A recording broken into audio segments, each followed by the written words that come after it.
video-video hoax kayak gini, ini kan video aslinya dia cuma joget-joget doang, ngikutin tren TikTok. Terus ditambahin narasi-narasi kayak gini, dan banyak masyarakat Indonesia yang percaya dengan narasinya seolah-olah ini orangnya yang menuliskan.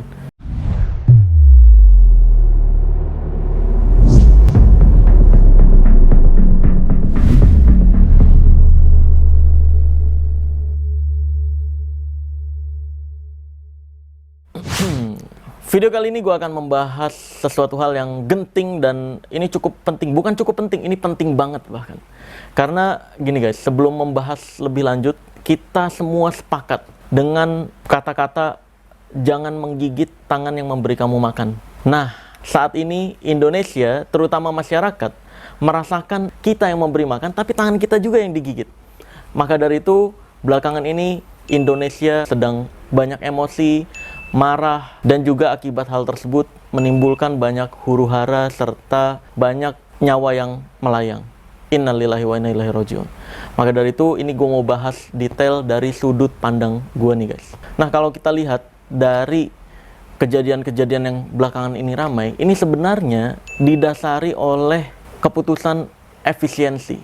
Dan penyebab efisiensi yang sekarang dipraktekkan itu juga ada sebabnya, yaitu adalah sebab dari pemerintahan sebelumnya, yaitu pembangunan IKN.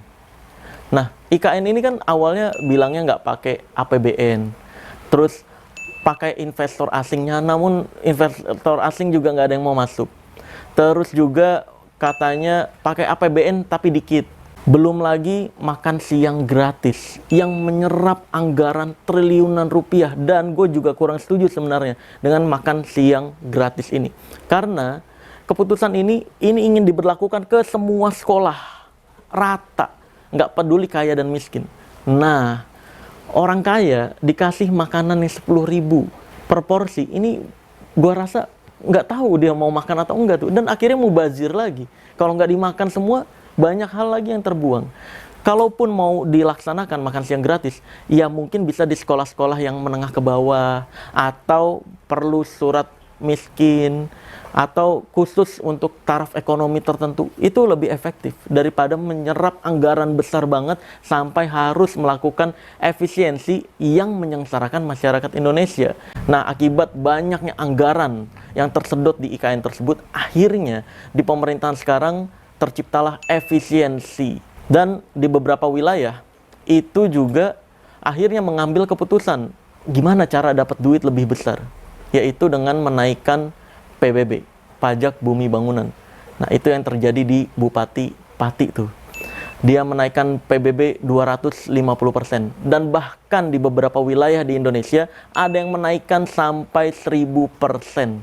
Tapi akibat demo di beberapa wilayah tersebut, bukan itu inti dari kemarahan yang terjadi di Jakarta. Nah, sebenarnya kalau yang gue perhatikan, yang terjadi di Jakarta ini akibat tindakan kesewenang-wenangan yang dilakukan oleh DPR ataupun pejabat. Tapi anehnya, kita jadi dibentrokinnya sama polisi. Nah, ini nih yang sebenarnya kurang tepat, karena gue punya banyak teman-teman polisi juga yang bikin story tentang mereka nggak setuju dengan perkataan DPR juga. Kok jadi kita yang bentur-benturin sama masyarakat. Jadi polisi-polisi ini juga mau nggak mau bergerak guys, karena diminta, ditugaskan untuk melindungi DPR tersebut. Karena DPR itu juga ya dia masyarakat juga, dan ya serba salah jadinya, ditugasin kalau nggak dikerjain salah, akhirnya benturan dengan masyarakat. Tapi makin kesini gue lihat justru banyak nih masyarakat kita yang menjalankan hal kriminal, kayak contohnya penjarahan, terus juga pembakaran fasilitas umum atau pengerusakan fasilitas umum. Nah, ini kalau pengerusakan fasilitas umum seperti ini kan perbaikannya ini juga pakai dana pajak kita guys. Kita juga yang kena. Terus juga perihal penjarahan-penjarahan, ini gue sejujurnya gue kurang setuju dengan penjarahan-penjarahan seperti ini. Karena kita itu, masyarakat Indonesia, nggak suka dengan kesewenang-wenangan yang dilakukan oleh anggota DPR dan para pejabat itu. Tapi ketika kita melakukan penjarahan, itu kita nggak ada bedanya. Itu kita melakukan kesewenang-wenangan terhadap kita sendiri. Maka dari itu orang-orang yang melakukan penjarahan itu, mungkin dia kalau diletakkan di DPR, dia akan berperilaku yang sama, yaitu sewenang-wenang terhadap masyarakat.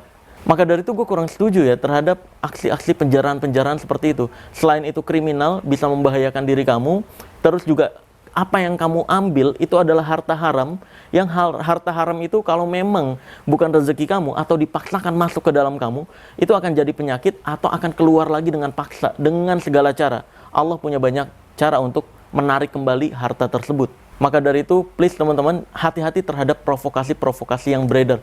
Bahkan mulai ada tuh provokasi-provokasi yang menyatakan bahwa wah ini gara-gara Cina, ini gara-gara etnis tertentu, ini gara-gara suku tertentu, agama tertentu. Mulai digeser ke sana. Nah ini parah nih, nggak ada hubungannya dengan tujuan utama kita, yaitu adalah mengkritisi apa yang anggota DPR lakukan. Dari mulai perkataan, keputusan, tindakan, penjelasan yang nggak jelas, yang disampaikan ke masyarakat, sehingga kuping masyarakat juga panas dengarnya. Maka dari itu, ingat tujuan utama kita. Kita berharap untuk membuat DPR menjadi lebih baik, bukan membuat diri kita sama buruknya dengan para anggota DPR tersebut. Hati-hati, jangan sampai kita melakukan pengerusakan fasilitas umum, terus juga melakukan penjarahan-penjarahan. Nah itu tuh guys, yang perlu kita rem, yang perlu kita antisipasi, yaitu adalah provokasi-provokasi dari banyak orang yang memiliki kepentingan tertentu untuk terjadinya Indonesia yang runyam gitu. Nah sekarang langsung aja kita lihat dulu nih video-video yang memperlihatkan alasan-alasan awal masyarakat banyak yang marah belakangan ini. Dan juga mirisnya, di tengah keriuhan seperti ini, ada juga nih video-video hoax yang membuat masyarakat semakin marah. Dan itu sebenarnya sudah diklarifikasi sama orang-orang yang dibuat hoax tersebut. Cuma ya gitu, di Indonesia kalau udah hoax yang beredar, hoax itu lebih cepat beredar dibanding faktanya. Jadi langsung aja nih, kita lihat video-videonya. Video pertama ini tentang tunjangan rumah. Nah sebenarnya tunjangan rumah itu juga bentuk efisiensi guys. Tadinya anggota DPR itu dapat rumah masing-masing. Satu orang satu dapat rumah. Tapi di tahun ini rumahnya nggak dikasih, tapi tunjangannya dikasih. Dan tunjangannya 50 juta sebulan. Ini ngontrak di mana 50 juta sebulan? Ini udah mewah banget. Kalaupun nyicil rumah, itu udah mewah banget guys rumahnya. Kan ya menurut saya dengan gaji DPR yang udah cukup besar ya, tunjangan rumah itu tanpa diberikan juga mereka bisa nyicil rumah. Kalau di sekitar sini kan ngontrak atau kita kos kan 3 juta per bulan, didapatkan 50 juta per bulan. Kalau kita 3 juta kita kalikan 26 hari kerja, berarti 78 juta per bulan. Padahal yang didapat cuma sekitar 50 juta per bulan. Nah, jadi mereka masih nombok lagi. Nah, nanti kita pikirkan, kalau memang masih dikira itu 50 juta terlalu besar, nah teman-teman kita himbau cari kos-kosan kira-kira yang 1 jutaan lah begitu. Mungkin yang kamar mandi di luar atau seperti apa gitu. Kalau memang masih terlalu dianggap masih terlalu mahal. Bayangin, 50 juta ngekos masih nombok, ngekos. Terus disaraninnya nyari yang 1 juta sehari, yang kamar mandinya di luar. Gua belum pernah dengar sih guys, ada kosan yang 1 juta sehari, kamar mandi di luar tuh. Itu mahal banget sumpah. Dan setahu gua kosan itu kalau udah 3 juta sehari, sehari nih ya, bukan sebulan masalahnya nih. Dia bilangnya sehari. 1 juta sehari kamar mandi di luar. Orang gila mana yang mau ngekos di tempat kayak gitu. Apalagi 3 juta per hari gitu. Dan lagi pula nih, ini mohon maaf banget nih. Tadi kan 3 juta, ya mungkin awalnya salah nyebut lah, dia 3 juta per bulan. Anggap aja itu salah nyebut, dia anggap 3 juta per hari. Tapi yang anehnya adalah, kenapa dia ngitungnya dikali 26 hari kerja? Kosan atau kontrakan mana yang dihitung berdasarkan hari kerja si penghuninya? Coba. Berikan gue data, ada nggak kosan atau kontrakan mana yang mengontrakkan atau membiayai si penghuninya tergantung hari kerjanya dia? Lah kalau dia nganggur gimana nih? Kalau dia nganggur gimana? Pengen ngekos di situ nganggur, nggak ada hari kerjanya tuh, nggak bayar berarti. Nah setahu gue kontrakan atau kosan itu bayarnya per bulan atau per tahun, nggak ada yang berdasarkan hari kerja.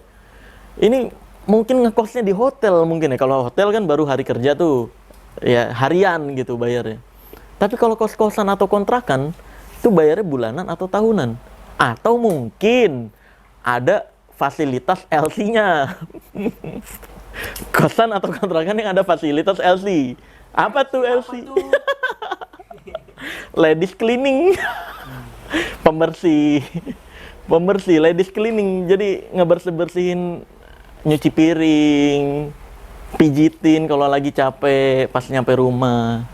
Gitu. Mungkin ada fasilitas itu yang makanya dihitungnya berdasarkan hari kerja gitu. Itu 50 juta tuh besar banget soalnya. Nah, akibat pernyataan itu jadi bahan olok-olokan di masyarakat tuh. Itu menambah kayak, kok wakil kita kayak gini sih jawabnya tuh. Itu menambah tingkat emosi, bukan malah menurunkan emosi tuh karena penjelasan yang ngasal kayak gitu ya.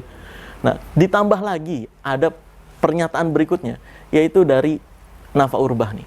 Itu tidak dapat rumah jabatan dikarenakan banyak sekali anggota dewan yang dari luar kota. Maka dari itu banyak sekali anggota dewan yang kontrak di dekat Senayan supaya memudahkan mereka untuk ke DPR, ke kantor. Saya aja yang tinggalnya di Bintaro itu macetnya tuh luar biasa. Ini udah setengah jam di perjalanan masih macet. Tadi kan udah diliatin ya gitu. Oke. Nah, ini pernyataan yang bikin panas lagi nih masyarakat. Karena seolah-olah mereka minta untuk diutamakan dan dihormati seolah-olah sebagai raja atau ratu tuh. Karena bayangin, dia kayak macet dari Bintaro ke kantor DPR, katanya macet. Lah dikira karyawan-karyawan lain yang sedang bekerja itu tidak macet. Kan itu macet juga, ada yang sejam 2 jam. Terus dibilang banyak anggota-anggota DPR yang nggak ada tempat tinggalnya. Lah Anda nggak tahu, di Jakarta itu banyak sekali orang-orang yang dari luar kota kerja di Jakarta tuh. Itu nggak dapat tunjangan tuh. Boro-boro tunjangan. Gaji UMR itu pun masih dipotong pajak. Dan lagi pula anggota DPR, kan ketika macet harusnya dia mikirin gimana caranya wilayah tersebut nggak macet. Namanya perwakilan rakyat. Rakyat merasakan A, lu harusnya berusaha nyari tahu nih. Lu omongin nih, ya kan, ke orang-orang yang ngurusin tentang tata letak kota atau dan semacamnya, nyari solusi gitu. Ini gue dari Bintaro ke kantor macet nih, gimana nih solusinya biar nggak macet lagi gitu. Kan harusnya gitu, kok malah jadi protes juga. Kan Anda wakil rakyat untuk membicarakan atau menyampaikan keluh kesah rakyat. Lalu berharap mentang-mentang DPR pengen punya jalanan sendiri gitu. Maka dari itu ya tolonglah anggota DPR sadar diri kalau lu tuh juga bekerja gitu. Sama kayak kita-kita semua kerja ya macet kita semua ngerasain. Dia belum pernah ngerasain macet naik Honda Beat dia. Honda Beat 2012 sih belum pernah ya. Bangkunya keras ya. Nah itu, masyarakatnya aja, rakyatnya naik Honda Beat, macet berjam-jam, bulak-balik tiap hari kerja, ya kan? Itu nggak minta tunjangan tuh. Belum lagi jok kayak yang bolong. Ada basahnya ya. Hujan basah. Nah itu, maka dari itu hati rakyat tuh makin miris lagi sama pernyataan-pernyataan dari anggota DPR yang seperti ini nih. Please lah, jangan merasa diri seolah-olah gue orang hebat, gue orang yang layak untuk diprioritaskan, gue orang yang layak untuk diutamakan, untuk dapat kemudahan dan semacamnya. Enggak, lu bekerja untuk rakyat. Seharusnya lu berpikir gimana caranya rakyat merasakan apa yang disebut kenyamanan dalam hukum, dalam kehidupan, dalam rezeki, dan semacamnya. Bukannya malah lu mikirin gimana caranya membuat diri sendiri nyaman gitu. Nah berikutnya ini ada lagi nih, pernyataan dari salah satu anggota DPR juga, yaitu Ahmad Sahroni. Ini yang heboh banget nih. Karena pernyataannya menurut gue parah, nggak mementingkan apa yang rakyat rasakan gitu. Bayangin, dengan dia berkata-kata kayak gitu, rakyatnya menjadi berpikir, lah dianya aja, anggota DPR aja dalam ngomong nggak mikirin kita, gimana dalam bertindak. Akhirnya terjadilah emosi dan kemarahan yang luar biasa. Nih kita dengerin omongannya nih. Mental orang sedunia. Catat nih, orang yang cuman mental bilang bubarin DPR, itulah orang dunia. Bubarin DPR. Nah, itu tuh. Jadi orang-orang yang protes dan nuntut untuk membubarkan DPR, katanya itu adalah orang tertilil di dunia. Nah, ini kan sebenarnya dia secara tidak langsung menyebut bahwa Gus Dur itu orang tertilil di dunia. bahwa bahkan Soekarno itu pernah mau membubarkan DPR juga. Berarti dia juga nyebut Soekarno itu adalah orang tertilil di dunia. Nah ini kan miris gitu. Ya orang punya sudut pandangnya sendiri-sendiri. Orang itu punya persepsinya sendiri-sendiri. Seharusnya sebagai pejabat, sebagai wakil rakyat bisa menghormati pendapat rakyatnya. Atau mungkin menjelaskan lebih adem, lebih nyaman didengar. Kenapa DPR tidak bisa dibubarkan? Karena ada A, B, C, D, E, F, G, H, I, J, K, L, M, N. Kan dari banyaknya kosakata, kenapa harus memilih kosakata yang menyakiti hati rakyat itu sendiri? Kenapa? Lu kan digaji sama rakyat. Kok malah ngegigit tangan yang memberi lu makan gitu? Inilah yang menyebabkan emosi dan amarah masyarakat nggak terbendung lagi. Terjadilah demo di mana-mana. Dan seharusnya tetap pada tujuan utama, yaitu memperbaiki DPR atau pejabat. Bukan malah membuat kita sama buruknya dengan DPR atau pejabat itu sendiri. Nah, ketika banyaknya omongan-omongan dari anggota DPR ini yang membuat pikiran masyarakat bertanya-tanya, kok ngomongnya kayak gitu? Kok nggak mikirin kita? Kok malah nyakitin kita? Ini muncul juga video-video hoax yang memancing-mancing atau ngompor-ngomporin masyarakat biar lebih emosi lagi. Kayak contohnya ada video hoax yang memperlihatkan Eko Patrio dengan Uya Kuya. Ini joget-joget seolah-olah ini joget 3 juta per hari gitu. Ini kalau yang gue simpan videonya Uya Kuya udah dihapus ya. Ini ada videonya Eko Patrio, kurang lebih seperti ini nih videonya nih. Nih lihat. Tuh, jogetin aja dikira itu gaji 3 juta per hari itu banyak. Tuh. Video-video hoax kayak gini, ini kan video aslinya, dia cuma joget-joget doang, ngikutin tren TikTok. Terus ditambahin narasi-narasi kayak gini, dan banyak masyarakat Indonesia yang percaya dengan narasinya seolah-olah ini orangnya yang menuliskan. Gitu. Ini miris banget guys, ini bikin emosi masyarakat lebih naik lagi dengan adanya video-video hoax seperti ini. Itu kan video-video hoax kayak gitu, narasi-narasi hoax kayak gitu, itu membuat amarah masyarakat Indonesia yang memang banyak juga yang literasinya rendah asal percaya dengan video-video hoax seperti itu makin marah. Akhirnya terjadilah mulut ke mulut untuk menyerang Eko Patrio dan Uya Kuya. Tapi sebenarnya ini bagusnya adalah Uya Kuya bikin klarifikasi nih. Assalamualaikum warahmatullahi wabarakatuh, saya Uya Kuya kembali akan membuat 2 video klarifikasi. Klarifikasi yang pertama adalah tentang banyaknya narasi atau statement-statement yang dibuat oleh banyak sosial media di luar sana tentang fitnah-fitnah terhadap gue. Seolah-olah gue membuat statement tertentu padahal gue tidak pernah membuat pernyataan tersebut. Nah, yang kedua adalah video klarifikasi tentang nanti kenapa sih joget-joget itu, nanti gue akan jawab. Yang pertama adalah banyak beredar di sosial media, dan ini mirisnya adalah sosial media yang lumayan punya nama. Gue pikir kredibel, tapi ternyata mereka bisa membuat fitnah-fitnah dengan narasi-narasi yang menyesatkan seperti ini. Contohnya, Aureceh ini. Pengikutnya cukup banyak, tapi dia bisa membuat narasi seperti ini. Kalian tetap bisa gue dilihat nikmatin. Kalimatnya, ini kata-katanya dia ngarang sendiri. Padahal sama sekali saya tidak pernah membuat statement seperti ini.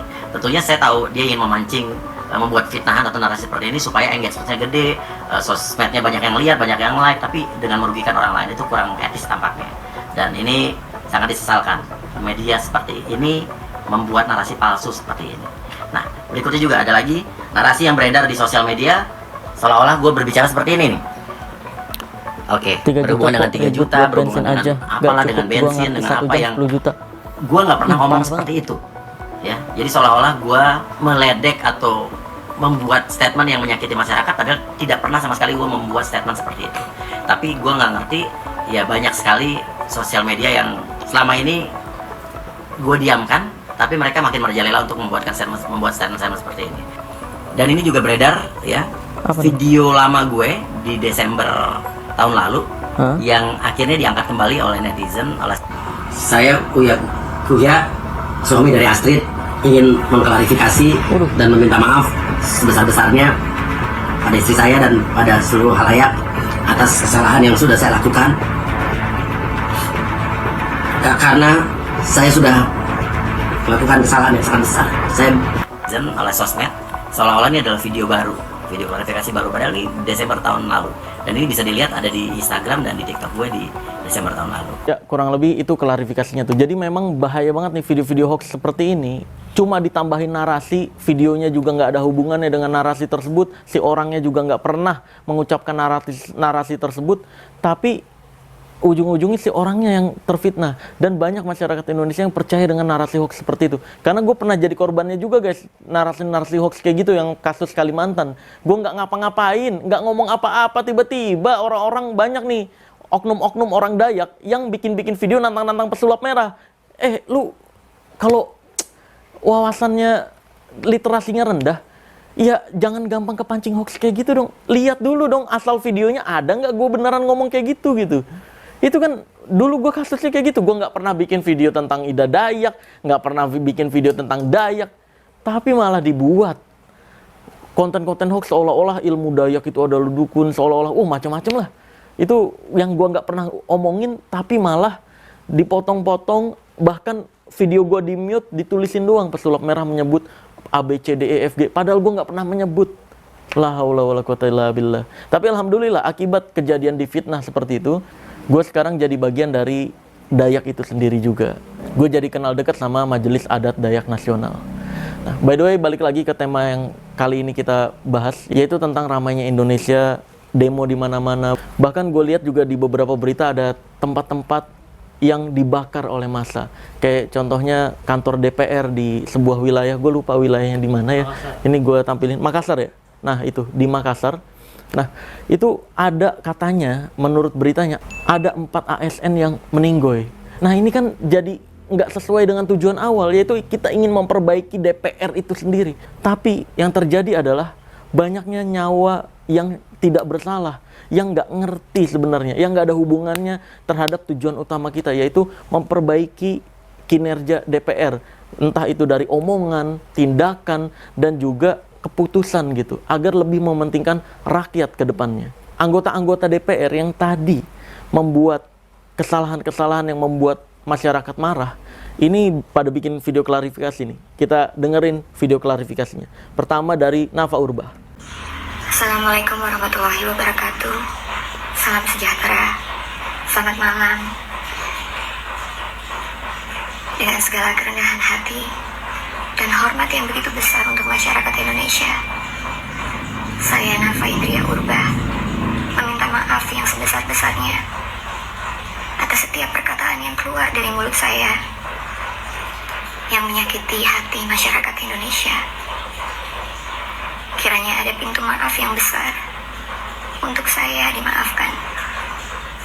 Sekali lagi, saya memohon maaf sebesar-besarnya kepada masyarakat Indonesia. Wassalamualaikum warahmatullahi wabarakatuh. Bismillahirrahmanirrahim. Assalamualaikum warahmatullahi wabarakatuh. Waalaikumsalam warahmatullahi wabarakatuh.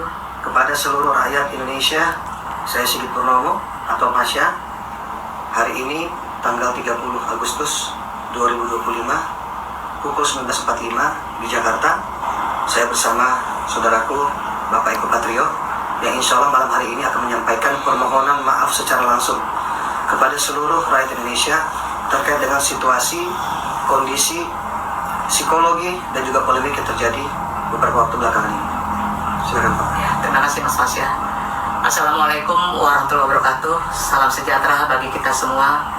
Dengan penuh kerendahan hati, saya Eko Patrio menyampaikan permohonan maaf yang sedalam-dalamnya kepada masyarakat atas keresahan yang timbul akibat perbuatan yang saya lakukan. Saya mendengar seluruh aspirasi masyarakat mengenai kecewaan yang ada. Saya menyadari sepenuhnya bahwa situasi ini membawa luka bagi bangsa, terlebih bagi keluarga korban yang kehilangan orang tercinta, maupun yang harus menanggung penderitaan akibat benturan yang terjadi. Tidak sedikit pun terbesit niat dari saya untuk memperkeruh keadaan.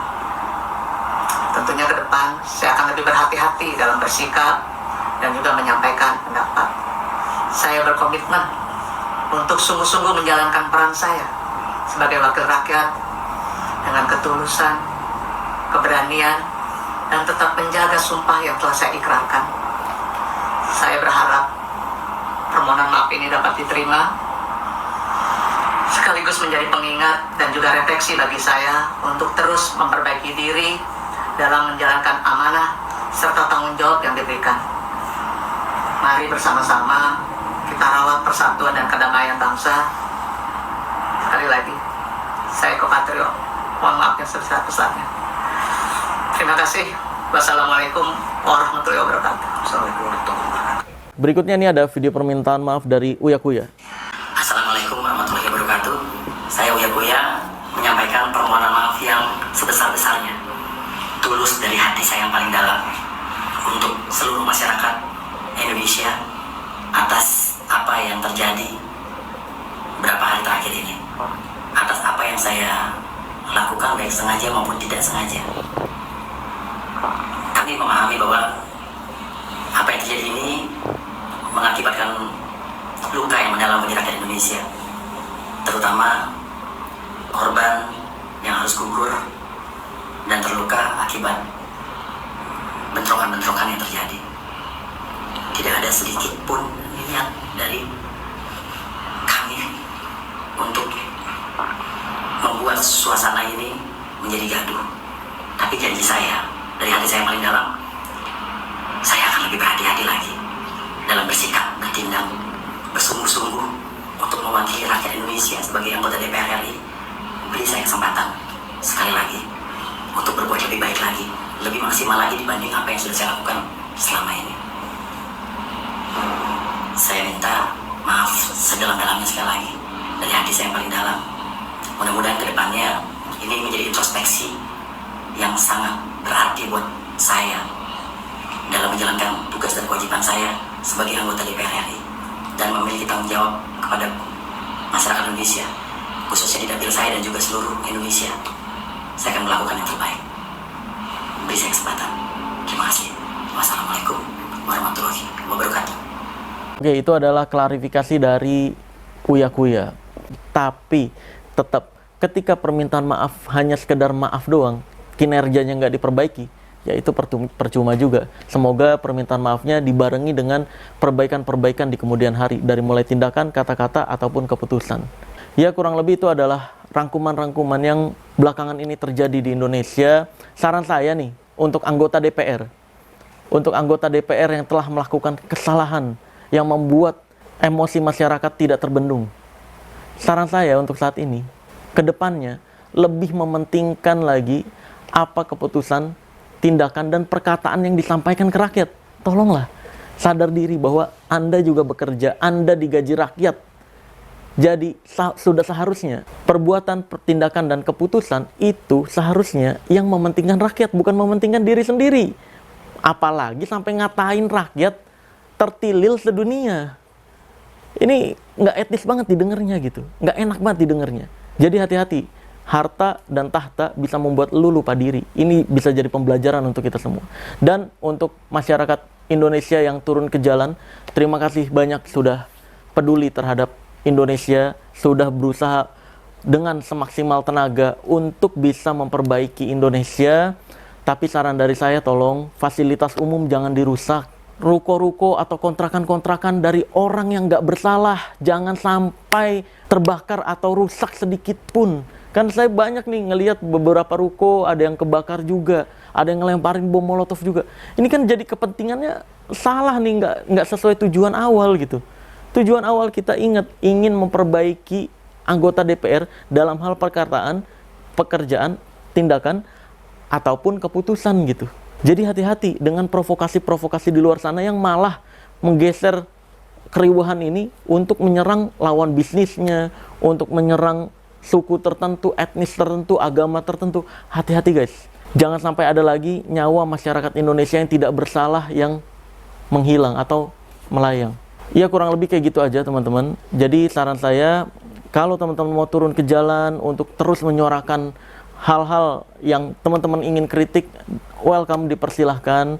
Tapi saran saya jangan sampai mengganggu ekonomi pribadi kita, rezeki untuk keluarga juga perlu diperhitungkan juga. Jangan sampai nih kayak contohnya teman-teman ojek online ya, karena kemarahannya sampai lupa tuh ngasih makan anak dan istri karena ikut demo setiap hari. Nah ini kan zolim juga terhadap anak dan istri.